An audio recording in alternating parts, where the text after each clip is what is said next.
en el canal de la iglesia. Dios te bendiga. Pronto va a estar aquí arriba. Gloria al Señor. ¿Cuánto le conoces? Tanto lo disfrutas. Y puede ser una expresión muy aperturada. Muy aperturada. Por ejemplo, se me viene a memoria como esta introducción de plataforma. Quizás algunos lo han visto, algunos lo han tenido como de indiferencia, a algunos les importa un poco, a otros les importa nada. ¿Qué cosa, pastor? El surfear. ¿Quiénes saben lo que significa o qué es surfear? De los que estamos aquí, ayúdenme levantando la mano. ¿Qué es surfear? Surfear. Surfear es unos hombres o mujeres que se dedican a patinar, para darle una explicación más clara, sobre las olas del mar. Y lo hacen a través de unas tablas especiales. Esas tablas no tienen ruedas, esas tablas tienen una estructura, por decir así, como aerodinámica, que puede establecerse sobre el agua, y en la velocidad que se deslizan las grandes olas, ellos logran tener equilibrio y pararse sobre las olas. Y una de las cosas como más sorprendentes y quizás es un sueño irrealizable para mí, utópico, es poder estar dentro del túnel de una ola sobre una tabla de surf. Y entre más grande fuera, que más emoción. ¿Por qué les digo esto? De la misma manera que algunos de ustedes no saben ni de qué les estoy hablando, de esa forma uno dice, ¿yo qué sé qué es eso? ¿Yo qué? Cuando yo leía en los versos bíblicos que Pablo decía, creo que habla de la proa del barco, es cuando Jonás se durmió. Y yo decía, ¿qué son estas cosas? Yo no le tomaba interés. Hasta que por la primera vez experimenté un viaje de aquí, de la zona firme de la tierra de Ceiba, departamento de Atlántida al departamento de las islas de la bahía, en un barco carguero, y en el techo, literalmente en el techo de la cabina del capitán, ahí íbamos, y con otro amigo pastor de Houston, y nos decía, capitán, ¿estás seguro que quieren ir ahí? Sí. Pues solo les voy a pedir un favor. Amárrense, aunque sea un pie o una mano, para que lleven una firmeza y yo tenga seguridad de que no pasa nada. Era muy emocionante disfrutar el viaje, ver las estrellas, y nunca pensamos en un momento lo que es el mareo. Vuelvo con el título, después de esto que le he dicho. ¿Cuánto le conoces, tanto le disfrutas? Si yo le pregunto a usted, ¿qué es un atardecer? ¿Qué es un atardecer? Levánteme la mano si usted sabe lo que es un atardecer del día. Levánteme la mano. ¿Ah? Amén. Entonces la pregunta es esta, mire, si usted sabe lo que es un atardecer, significa que de esa manera usted lo disfruta. Iglesia amada, somos hijos de Dios, amén. Tenemos una responsabilidad directa de la palabra de Dios para transmitir la palabra de Dios, amén. Pero si usted y yo, oiga esto, estamos tan afanados en el mundo familiar y queriendo solucionar problemas familiares que no vamos a solucionar. Le tengo en este aspecto esta noticia. Y mire, es una introducción que estoy haciendo y yo quiero que usted me siga en esto. Por favor, sígame. Mire, hay situaciones en sus hijos y en su familia que usted y yo no las vamos a solucionar. No las vamos a resolver. Por mucho que los amemos, por mucho que nosotros deseemos, por tanto que nosotros luchemos y oremos, oiga esto, y oremos, usted y yo no las vamos a solucionar.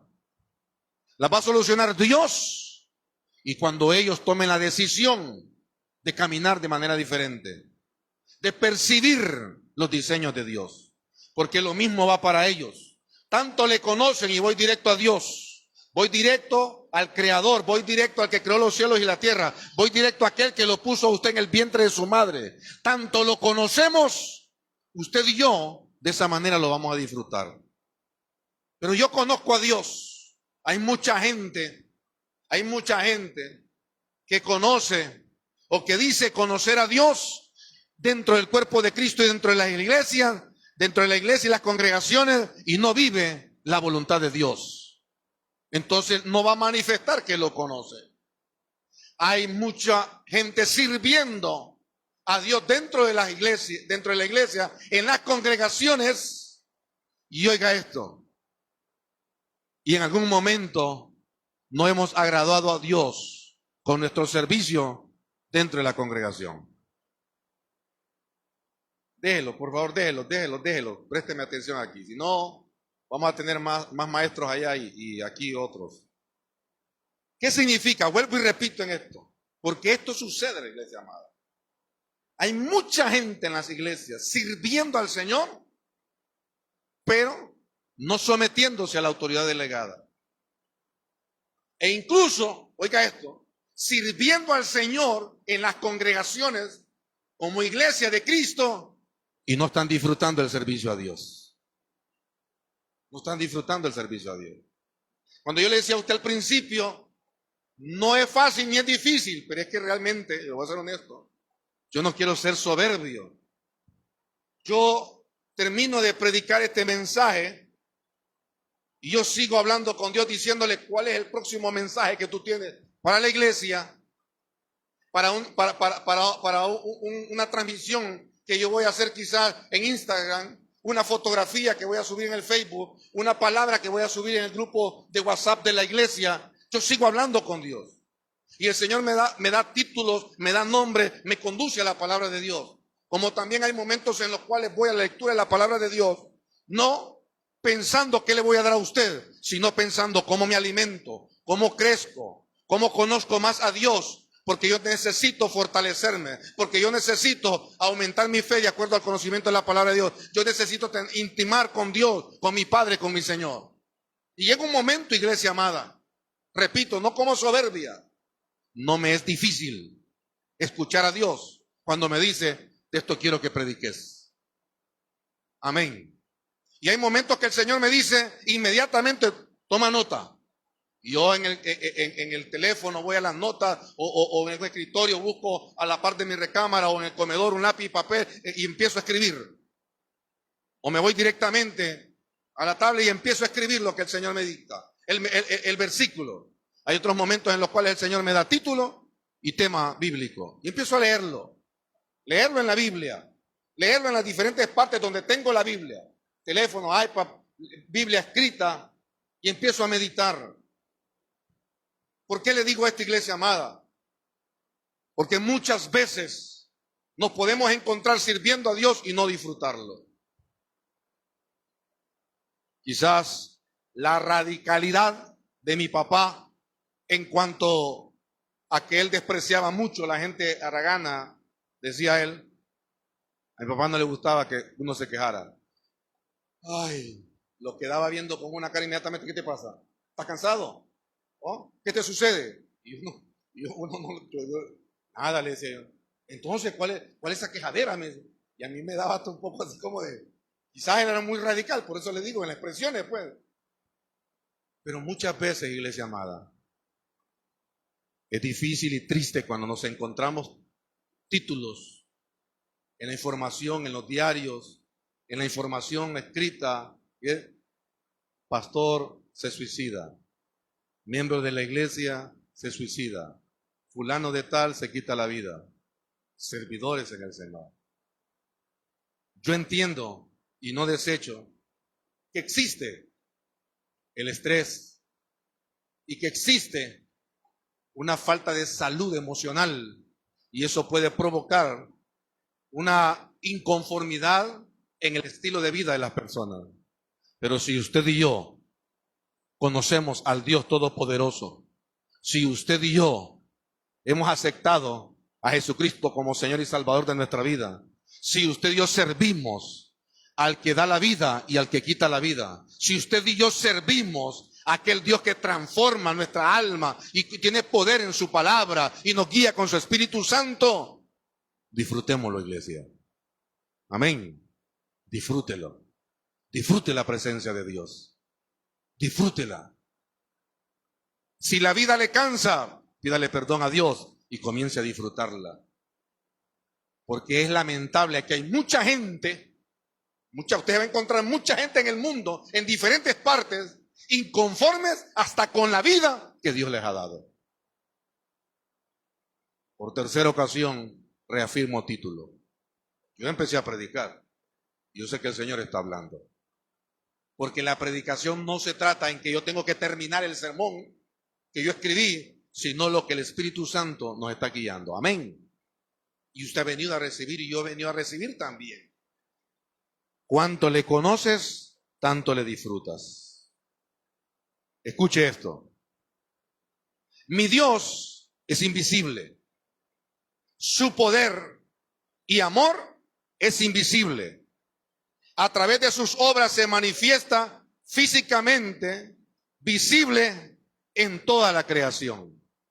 Y le repito, mi Dios es invisible y su Dios es invisible. Amén.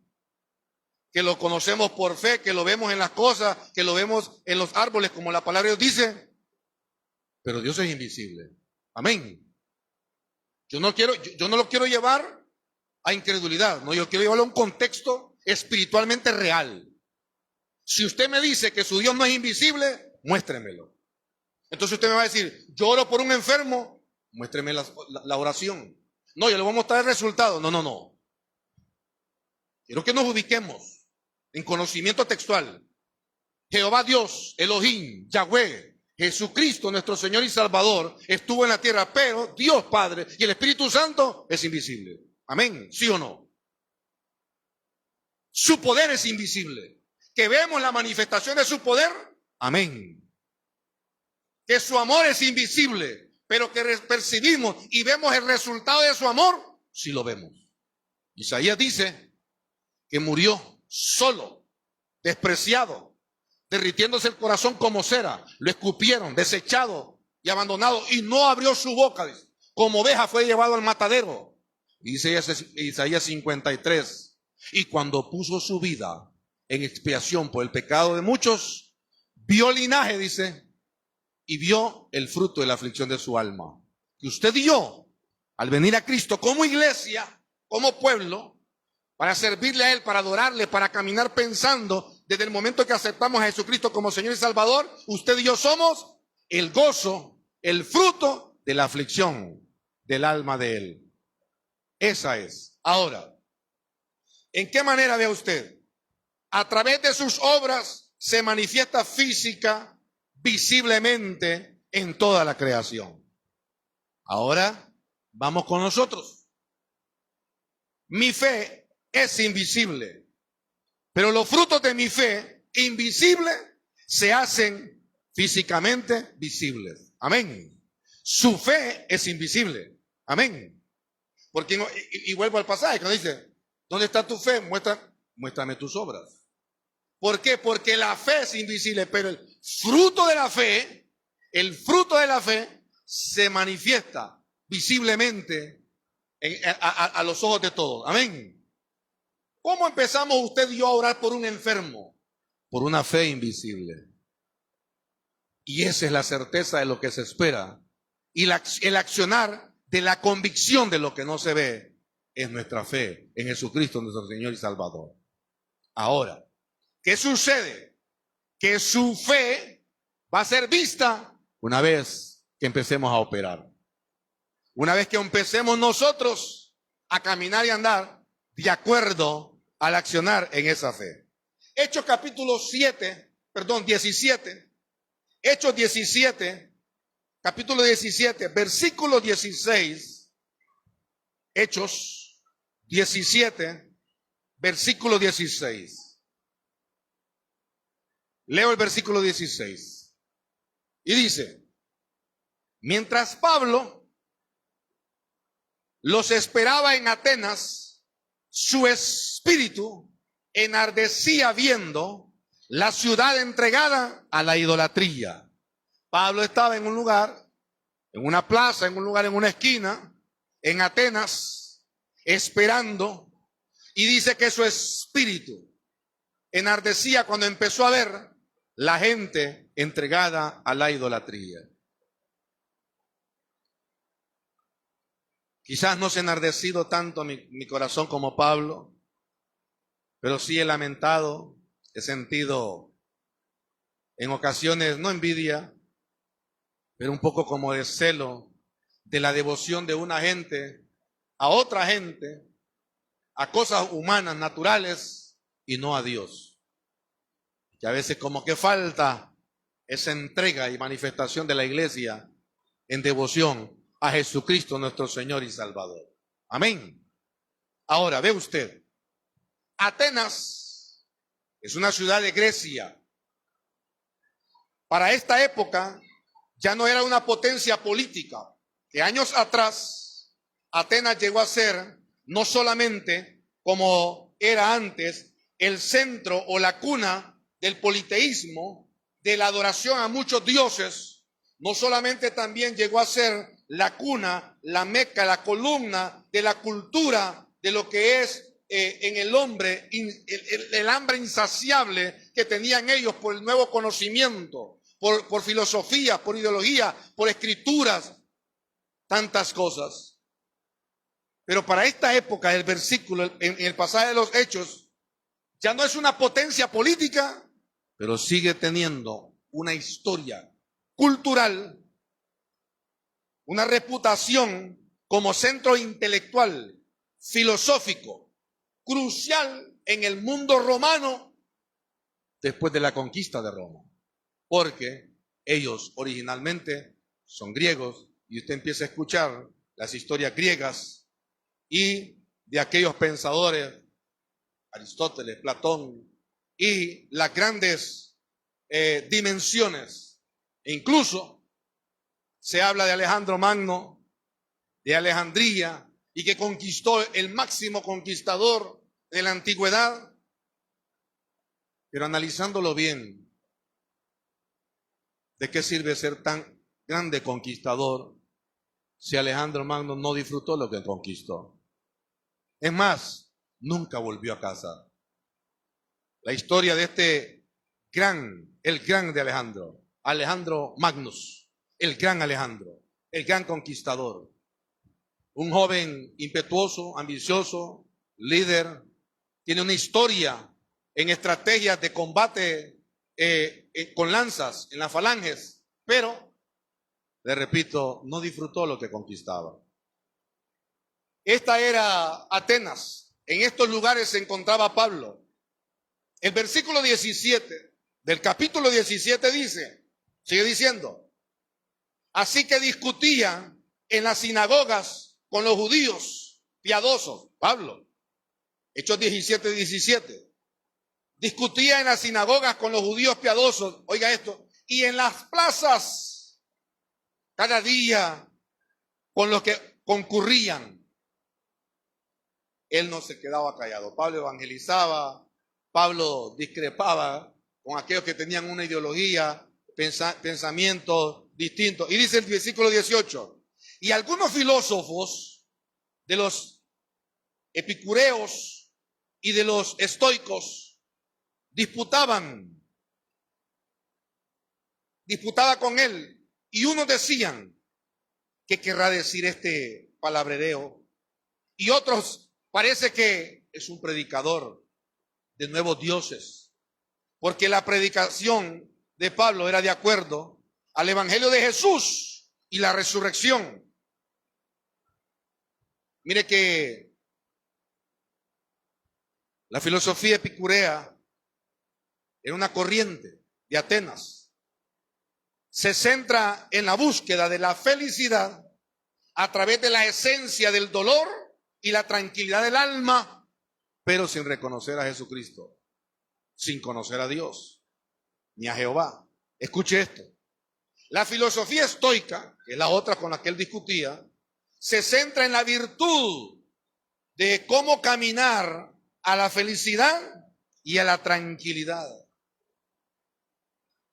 no tomando en cuenta a Jesucristo ni a Dios, mucho menos al Espíritu Santo.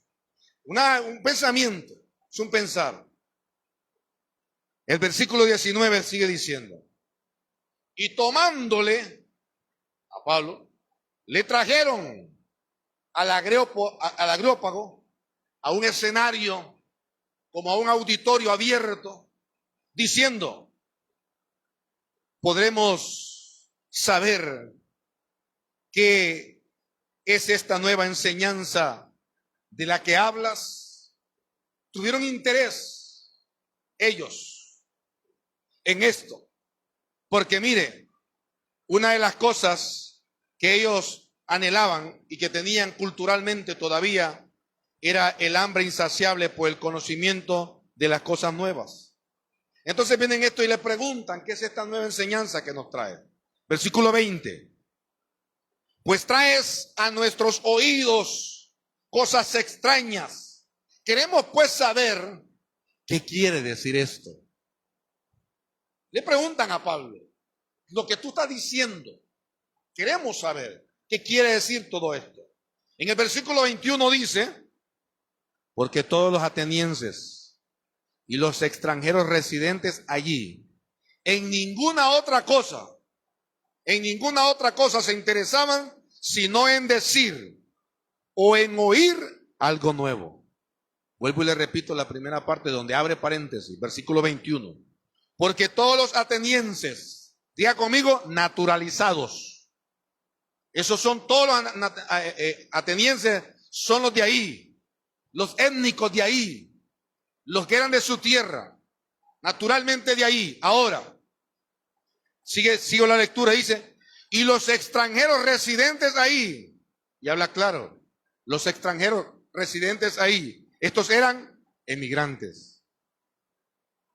Y aunque eran emigrantes, no diferían en sus pensamientos, algo los había cobijado de manera común y conjunta. Y dice la palabra de Dios en el versículo 21, la segunda parte, en ninguna otra cosa se interesaban sino en decir y oír algo nuevo. Tenían hambre de aprender. Tenían deseo, interés de conocer qué cosas nuevas le habían dicho. Y según la historia, en esa época eran gente muy entregada al estudio, a la escritura, a la lectura de la luna, a la lectura de las estrellas, al desarrollo de la agricultura, lo que es el aspecto humano, y etcétera, etcétera. Y por ahí usted se va a encontrar hasta al tiempo de hoy, de donde aparece el famoso fuego olímpico, las olimpiadas, y que se fueron degradando en algunas ciudades, en algunos reinos, con asesinatos de gobierno y promoviendo premios, pero es como la sensación de ellos. Ahora, le voy a decir algo que quizás usted ha escuchado y le parezca loco. Yo también en algún momento pensé que era como algo, una locura, nada más. Pero no creo que sea tanta locura. Usted va a ver una historia por televisión, por cine, en el internet, escrita, y dicen, Hércules, hijo de Zeus, y el otro hijo de Poseidón. Y están hablando no solamente de dioses olímpicos, están hablando, oiga bien, está hablando de la manifestación del poder de Dios, Jehová Dios Elohim, cuando se manifiesta en el océano. Entonces ellos vienen y le pusieron un nombre.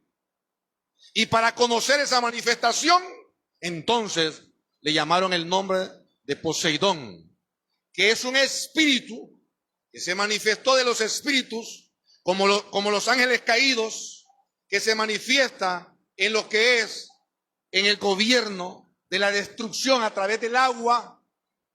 Y entonces era tanto el deseo de crecer que yo no descarto que en algún momento ellos tuvieron relaciones íntimas con ángeles caídos, con demonios y con espíritus desconocidos, y por eso sucedían muchas cosas y conocimiento en el desarrollo de su vida. Sigo en la lectura, versículo 22. Entonces Pablo, puesto en pie en medio de el Areópago, dice, escuche esto, dijo: varones atenienses, en todo observo que sois muy religiosos.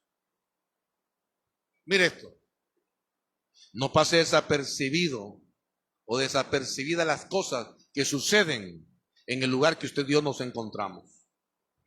No pase desapercibido usted la forma en que se expresa la gente donde usted está. Usted va a notar de repente que llega a un lugar y usted sabe que el vocabulario de esa gente no es el mismo que cuando usted llega, porque la respetan, porque lo respetan. E incluso hasta lo dicen literalmente. No, es que aquí está fulano, aquí está el hermano David. Como de cariño, aquí está el Mike. No. ¿Por qué? Por respeto. No, que aquí está la hermana Tai, no. Y a veces a los que tenemos confianza te les decimos, sí, porque si no te doy malcriado, le decimos. No tiene confianza con ellos, pero no es necesario. Ellos lo ven a usted. Esa percepción, amado, no podemos pasarla desapercibida. Tenemos que vivir en ese apercibir.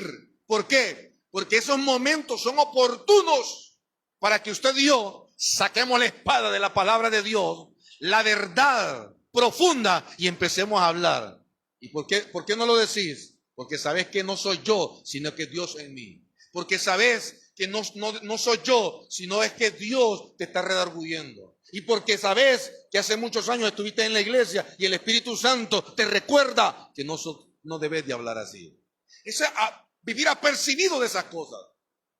Suceden tantas cosas a nuestro alrededor que lo que menos nosotros hacemos es echar mano oportuna de esos acontecimientos. Ay, mírenlo, pastor. Sí. ¿Ocupa ayuda? ¿Necesita algo? Vamos a orar por usted. ¿Se está muriendo alguien? No, con broma.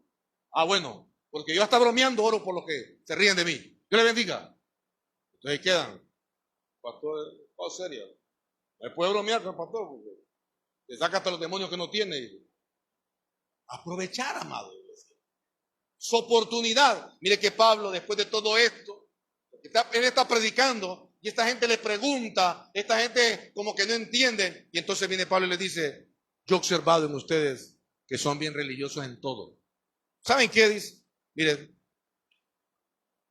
en el versículo 23, porque pasando y mirando vuestros santuarios, dice, Pablo andaba por la iglesia, andaba por la sinagoga, andaba por las plazas, andaba por los lugares donde ellos hacían sus rituales, y empezó a ver un lugar donde habían muchos santos, como nosotros les conocemos acá, alguna gente.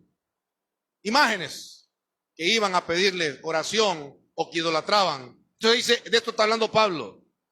Mire que mirando vuestros santuarios, hallé también, dice, un altar en el cual estaba esto escrito.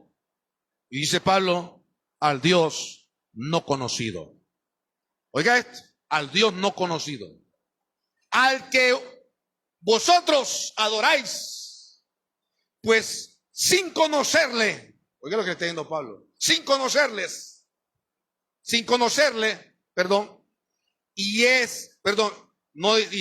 es a quien yo os anuncio. Me preguntan, ¿qué es esta palabrería? ¿Qué es este mensaje nuevo? ¿Qué es este Dios nuevo que yo le estoy predicando? No. Yo no les vengo a hablar de nada nuevo. Échense una caminadita por ahí por la plaza donde están todos los santos y van a encontrar que dice: al Dios no conocido. Y ustedes van a orar a todos los dioses ahí. Y ustedes adoran a este Dios al que yo les predico hoy. Este es el que yo les estoy anunciando. Al Dios no conocido. Y oiga esto: la invisibilidad de Dios para aquellos, y actualmente para muchos de nosotros también, solamente que por fe hemos conocido a Dios. A través del sacrificio de Cristo en la cruz del Calvario, naciendo de nuevo, hemos despertado espiritualmente y entonces tenemos conocimiento vivo y verdadero del plan eterno de Dios. Amén. Mire, iglesia amada, al Dios no conocido, al que vosotros al que vosotros adoráis, sin conocerle, al que le tienen un santuario ahí dedicado. Él es Dios, el que yo les anuncio. Él es la eternidad, Él es el poder. Y empieza a decir Pablo lo siguiente: el Dios invisible y desconocido, el Dios sin rostro, sin figura o imagen alguna. No había nada. De todos había dioses, pero de Él había solamente ese anuncio. A este no le tenían rostro ni figura o imagen alguna. Oiga esto. Y sin conocimiento de Él, no hay nombre que lo describa. Eterno. Para esa época, para ese tiempo, resonaban los nombres o las manifestaciones de Dios a través de diferentes lenguas o en diferentes épocas o de algunos escritos, que ese al Dios no conocido era aquel que muchos le decían el innombrable por una absoluta devoción. Una devoción absoluta, pero también conocido como Yahweh, Elohim, el Eterno, Jehová, Dios y Padre nuestro Señor Jesucristo. Mire qué lindo. En el versículo 25 y 26 Pablo le dice: me parece bien. Pablo no fue a discutir. Me parece bien que dice al Dios no conocido, porque ni yo le he visto la cara, porque ni yo le sé la figura a Él, porque ni yo le conozco principio y final, porque no lo tiene. Usted y yo tenemos principio y fin, pero Él no. Dice, oiga esto, dice, cuando habla de Jesús, dice, Él es el alfa y la omega, y está hablando de un conocimiento inicial y de un conocimiento final en la manifestación de humanidad de Dios. Oiga esto, para que nosotros conozcamos en el principio y el final de nuestra vida eterna como humanidad, que nosotros humanamente no somos eternos, somos perecederos, vamos a perecer, pero nuestra alma es eterna. Pero cuando termine toda la humanidad, cuando se destruya el mundo entero, ahí termina la omega que usted y yo, o la omega que en la mente del ser humano pudo tener morada. Ahí termina. Pero Jesús, Dios y el Espíritu Santo nunca tuvieron principio y nunca tuvieron fin. Él es la eternidad. De la eternidad a la eternidad, tú eres Dios. Él es nuestro Dios. Pero usted y yo cuantificamos con tiempo, con edad, y por ese conocimiento nosotros sabemos. Es más, cuando venimos, si yo vengo y le digo a usted, fíjense que saludé a un muchacho ahorita que venía, saludé a un muchacho, yo creía que tenía como unos 25 años, y cuando le dije, hola, ¿cómo estás? ¿Qué tal? ¿Cuántos años tiene? Y me dijo, 325. Usted me diría, 325, pastor, ¿quién va a tener 325 años ahorita? ¿Por qué? Porque nosotros tenemos conocimiento de que bíblicamente o históricamente la gente más antigua hace muchos años dejó de existir, ¿va? Que hoy a lo mucho podemos ver ahí en unas promociones 110, 115, 117 años, y que la Biblia dice 70, 80 lo más robusto, ¿eh? Porque es nuestro conocimiento, porque es en nuestro, pero en la eternidad, oiga, usted y yo, su alma y mi alma no tiene la edad, oiga esto, no tiene la edad que cumple nuestro cuerpo físico, hermano. Su alma y mi alma, me voy a especificar en mí, mi alma no tiene 51 años, tiene 51 años de estar en este cuerpo. Y cuando este cuerpo se muere y deje de ser, el alma sigue, porque ese es eterno. Dice que volverá a quien la dio, y ese es Dios. Usted tiene eternidad de Dios en su vida. Y dice, sin que el hombre la logre entender. Sigo caminando en esto. Dice en el versículo 25, el Dios que hizo el mundo y todas las cosas que en él hay, siendo Señor del cielo, de la tierra, no habita en templos hechos de mano humana. 26 dice Pablo, ni es honrado por mano de hombre, como que si necesita algo. Escuche esto, qué lindo. Pablo dice en el versículo 26, ni es honrado por mano de hombre, como que necesita de algo, de algo. Él no necesita de nosotros, nosotros necesitamos de Él. Él es autosuficiente. Dios, Él es el gran yo soy. Y sigue diciendo, pues Él es quien da a todos vida y aliento a todas las cosas. Atenienses, ese Dios no conocido, el único y verdadero y soberano Dios, creador de todo y de todos, Señor de toda la creación, no está expuesto al análisis filosófico de la creación humana, aún de la inteligencia de ustedes. Eso le está diciendo. Ese que no conocen, Él es el único y no todos los que están a los lados. Pero Pablo va a hablar de Dios, no de otros dioses. ¿Ha notado usted que el calificativo, no el calificativo, perdón la palabra, que la normalidad de un candidato público, a un puesto público, sea alcalde, diputado, congresista o presidente, mucho menos, no digamos pues, lo que más hacen es hablar del opositor y de los contrarios, que de lo que ellos pueden o deben o son llamados a hacer. Pablo no llegó a hablar de los otros dioses. Pablo llegó a hablar del único y verdadero Dios, predicando el evangelio de Cristo. Vuelvo y repito, no pasemos desapercibidas las oportunidades en los lugares que nos encontramos. Mire lo que dice Lamentaciones 3:37.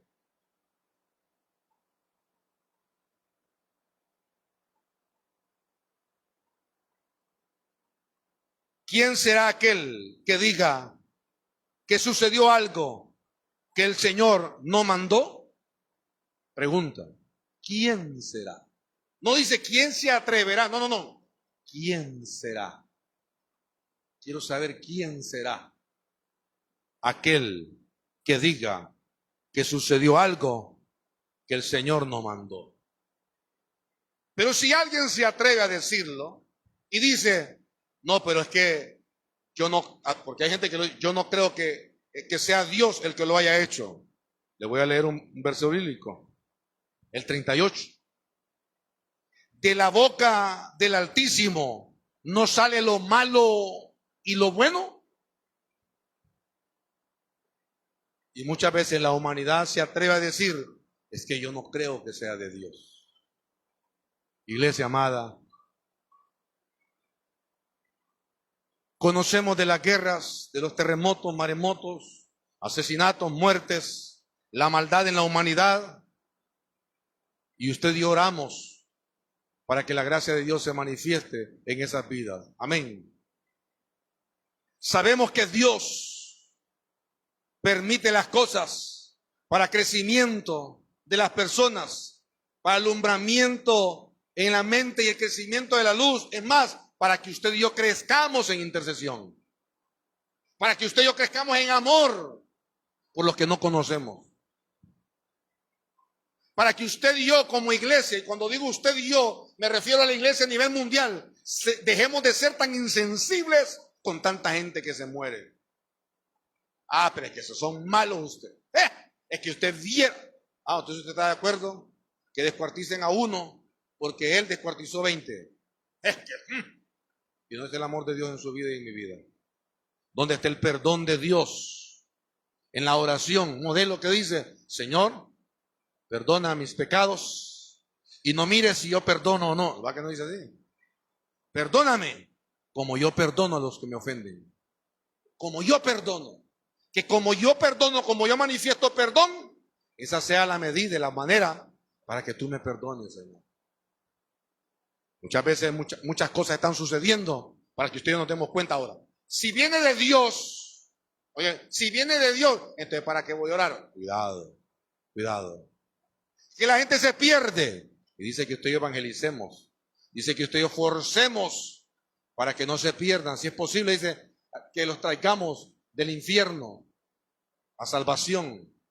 Porque nosotros no somos de los que retrocedemos, y si retrocedemos es para ganar a alguien a los pies de Cristo. Amén. Así dice la palabra. Ahora, si las cosas están sucediendo y nos cuesta entender, oremos por la gracia de Dios. Usted y oramos por la paz, oremos por la paz. Y yo le he dicho a usted, está en guerra Israel con Irán, problemas en la franja de Gaza, Siria, Yemen y tantas naciones. Ah, no, pero como nosotros somos cristianos y como nosotros nos han enseñado a orar por la paz de Jerusalén, solo voy a por la paz de Jerusalén. ¿Y los demás? Como decíamos en la escuela nosotros, que lo coman las hormigas. No, hermano.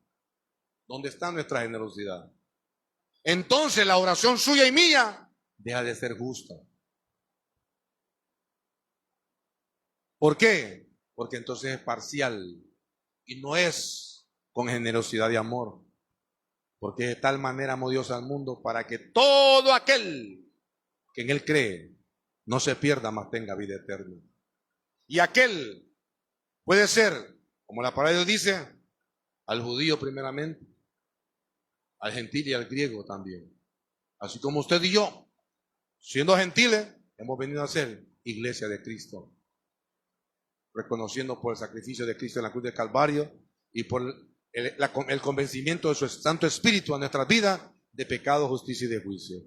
A Él sea la gloria. Versículo 39. ¿Por qué se lamenta el hombre viviente? Oiga esto. Laméntese el hombre en su pecado.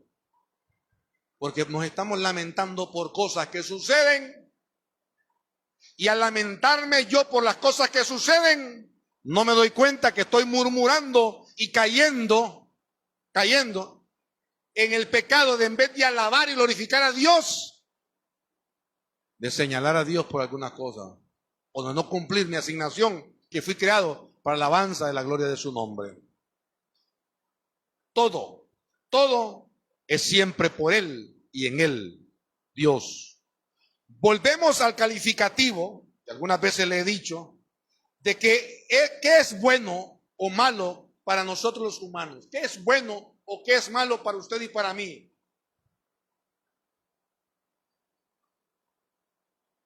Podemos decirse, las guerras son malas. Pero si Dios está permitiendo que algo suceda y hay anuncios bíblicos, proféticos, y usted y yo, ni frío ni calor, ni oramos, ni nos lamentamos, ni intercedemos, ni tenemos empatía, y es para que nosotros de repente crezcamos, o es para que nosotros de repente vayamos creciendo en el conocimiento de Dios. Si nosotros pasamos desapercibidos los acontecimientos, escuche esto.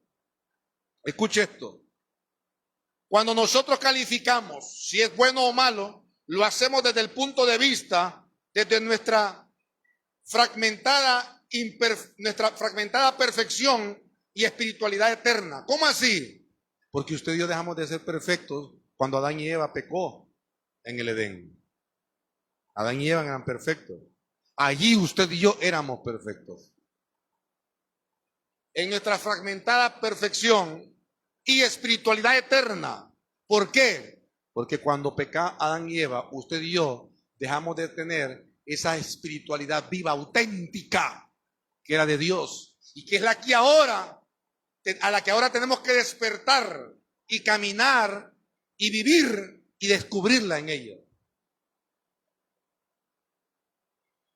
Dice que usted y yo fuimos creados para imagen, fuimos creados en imagen y semejanza de Dios. Amén. Este es para otro mensaje, pero mire esto. Vuelvo a lo que le estaba diciendo. Si el alma es eterna y el espíritu es eterno, porque el alma y el espíritu antes de estar en este cuerpo estaba con Dios, en eternidad con Dios, y conoce Dios. Pero ¿sabe qué es lo que me impide a mí gozar la felicidad y gozar de las maravillas de la palabra de Dios? Esta ropa que le pusieron al espíritu y al alma que tengo. Y no estoy hablando de la tela, estoy hablando de la carne. Nuestra carne, nuestras emociones, nuestros pensamientos. Anteponemos beneficios humanos a lo espiritual y a lo eterno. Y el Señor dice, en ocasiones muy fuertes, maestro, voy a enterrar a mi papá, mira que acaba de morir. Deja que los muertos entierren a sus muertos y vos seguime. Son enseñanzas bien radicales, tremendas, fuertes. Maestro, la gente se va porque dicen que dura tu palabra. El apóstol, el discípulo de Jesús. Ah, de veras, ¿no te querías ir vos también con ellos? ¿No dijo Jesús? Tenía razón, le voy a bajar un poquito a los decibeles y voy a tratar de tratar a la gente con más amor. No te quieres ir con ellos también, le dijo. Andate. Y entonces vino aquel y le dijo, ¿a dónde iremos, Señor? Dura es tu palabra. Quiero ir concluyendo en esto, iglesia amada. Cuando dice que las cosas, no es que viene de la boca de Dios lo bueno y lo malo, no es que las cosas que suceden, no es porque Dios las permite, pues, mire usted, pongo de ejemplo a José, el soñador, aquel que fue vendido por los hermanos, que fue intentado a que se muriera, no lo metieron en una cisterna para escondernos, para que se ahogara. Lo vendieron como esclavo, no para encontrárselo después, sino para que se perdiera, para nunca más volverlo a ver en casa. José sanó y liberó el corazón de sus hermanos al perdonarlos. Dice que dijo a todos, sálganse. Y José se descubrió ante sus hermanos y se perdonaron. Amén, ¿se acuerda de eso? ¿Verdad que sí? Ahora voy con otros. Si quiere buscarlo, lo ponen por ahí. Génesis capítulo 4, versículo 5. José ratifica el lamento y todo peso de culpa que sus hermanos tenían. ¿Cómo ratifica? Reestructura, perdón. Trae como una reestructuración y les dice, no es como ustedes han pensado todo el tiempo. No es como ustedes se han lamentado todo el tiempo. Sí, es que por mi culpa. Es que por mi culpa yo quería que se muriera en la cisterna. Gracias a Dios la cisterna no tenía agua, entonces no se ahogó, pero yo quería que se ahogara. Cuando lo vendimos a los madianitas, pensamos que nunca más lo íbamos a ver, ojalá se muriera, y hoy te tenemos aquí diciendo perdónanos.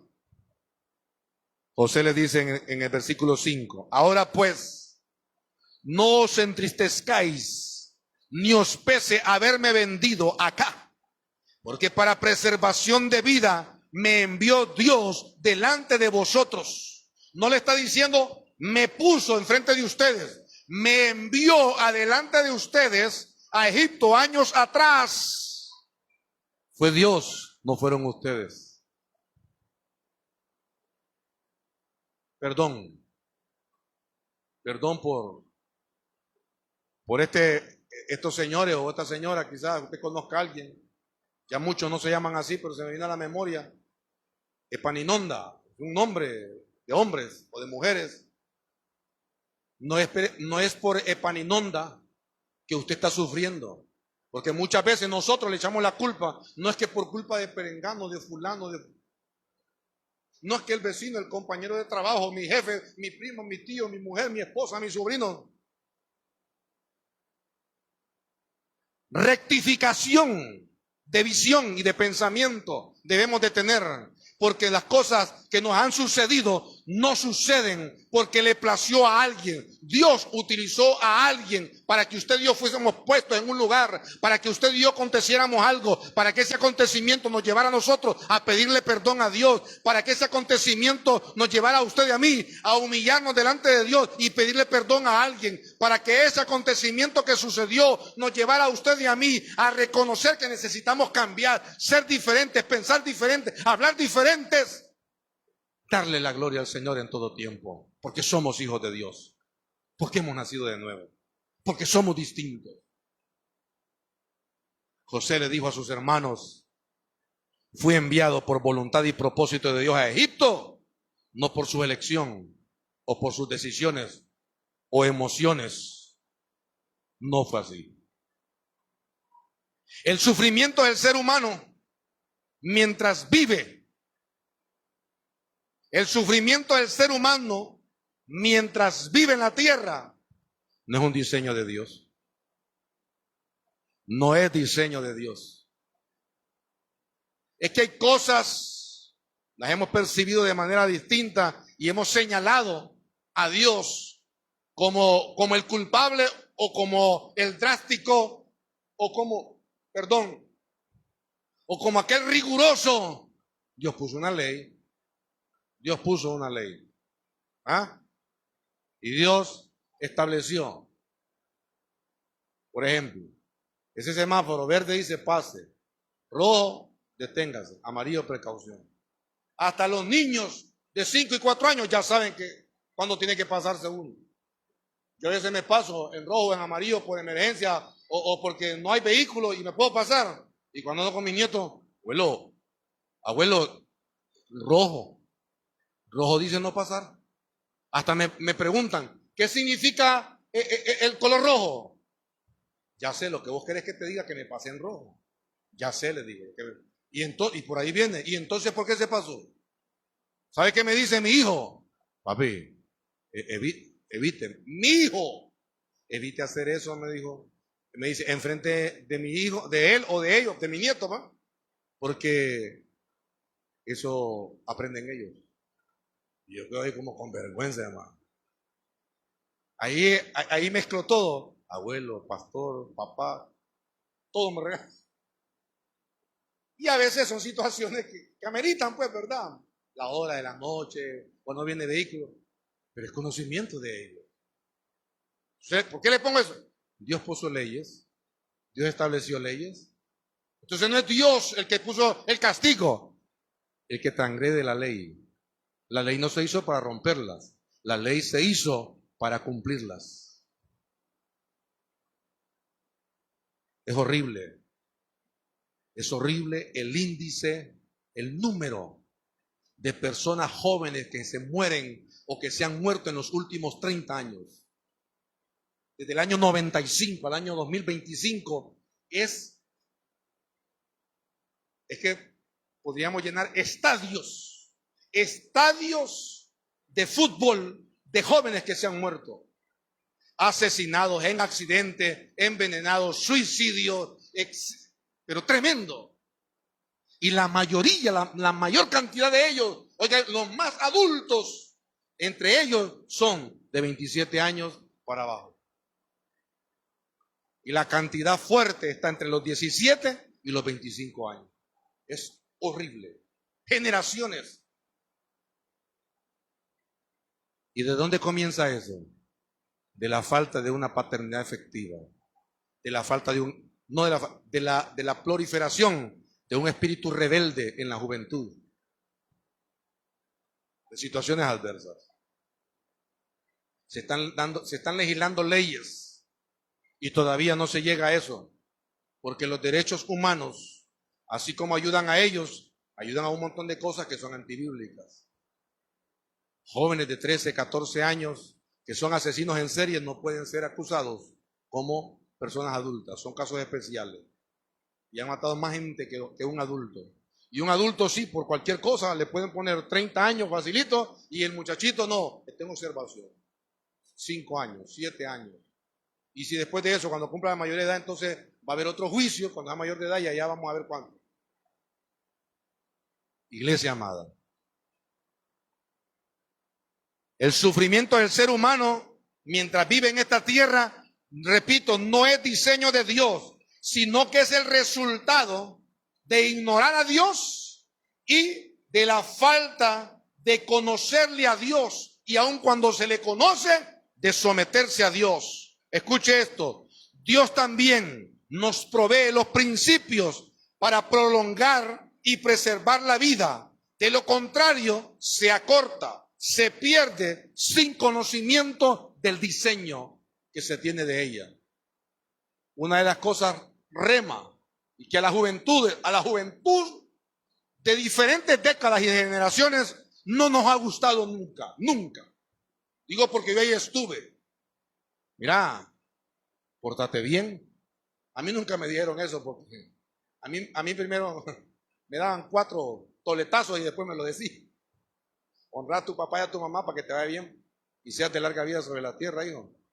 No, a mí me decían, mira, pórtate bien para que no aguantes tanto, hombre. Y leí la Biblia, entonces venía yo y leía este versículo y yo decía, Me pone a leer esto porque le conviene, como él es el que me manda, porque nos cuesta entender. Y esto no solamente yo tengo 50 años, ¿va? Generación tras generación, la juventud dice, no, es que a papá y a mamá le conviene. La rebeldía es que nos hace ver a nosotros ese enfoque. Y cuando metimos las de andar, sufrimos las consecuencias. Y papá y mamá ya andan llorando las metidas de patas de nosotros. Y los sufrimientos que nosotros tenemos, nos toca esforzarnos para seguir adelante y tener una visión clara y transparente. Ahora, vea esto. Obediencia sin sometimiento a su voluntad solo es un deseo sin intencionalidad. Obediencia sin sometimiento a su voluntad solo es un deseo sin intencionalidad. ¿Qué le parece si se pone sobre sus pies? ¿Cuánto le conoces, tanto le disfrutas?